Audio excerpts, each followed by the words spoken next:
Today, we'll look at what really happened when Steven Seagal fought Claude Van Damme. Back in 1997, actors Steven Seagal and Claude Van Damme were arguably at the height of their careers. Not only this, but they also shared something else in common. They were both martial artists. Seagal, on the one hand, is a known practitioner of Aikido, whilst Van Damme is a well-known kickboxer.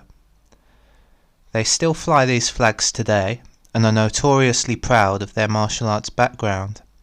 So what happened, and why did their beef start in the first place? According to Sylvester Stallone, in an interview with FHM, Seagal had been claiming that he would easily beat Van Damme in a fight.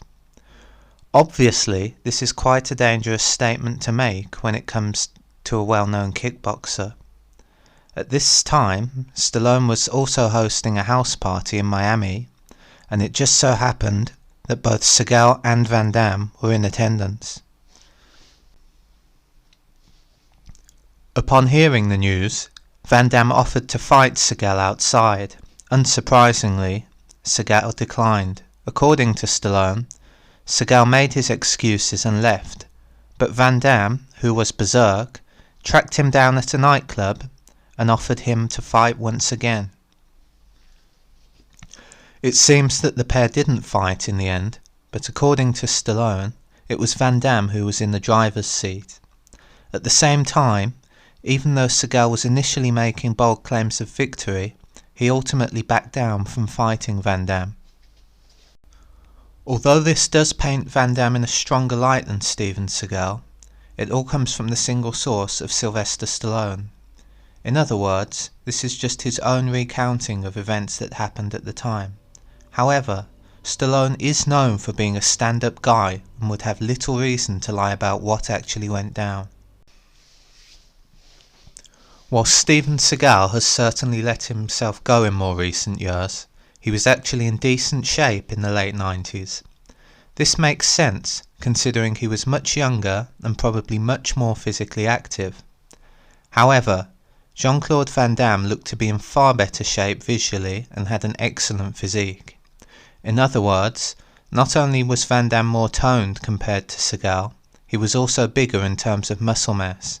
This would be relevant if the two actually did get into a physical confrontation. Not only this, but more importantly, Van Damme trained kickboxing, whereas Seagal only trained in Aikido. Back then, Aikido had a far better reputation than it does today, but is often laughed at by the martial arts community. With this in mind, kickboxing would certainly be more effective than Aikido if it came to a one-on-one fight. When it comes to fighting records, we know that Van Damme has a solid record whilst fighting in Belgium. Even though he probably wasn't fighting the best kickboxers in the world, he's still a legitimate martial artist and did full contact competitions. The same cannot be said of Steven Seagal, whose fighting record does not exist. There are no Aikido tournaments of note, and most dojos don't spar to pressure test the techniques that they teach. In conclusion, it looks like Van Damme would certainly defeat Seagal in a fight. Not only was he stronger and in much better shape, he also trained a more effective martial art, and there is literal proof that he competed. In comparison, Seagal was the weaker of the two, and also only trained Aikido with no competition record. However, in a street fight you never know what can happen, and there is always a degree of luck which may go in the favour of Steven Seagal. To summarise, the two never got into a fight, which was probably a good thing for Steven Seagal. Of course, we'll never truly know what went down or who would win if they did fight, but it's still fun to speculate. On a final note, it looks like Van Damme had a pretty active time during the 90s when it comes to fighting other celebrities. For instance, he once got sucker punched by Chuck Zito after the two had a falling out.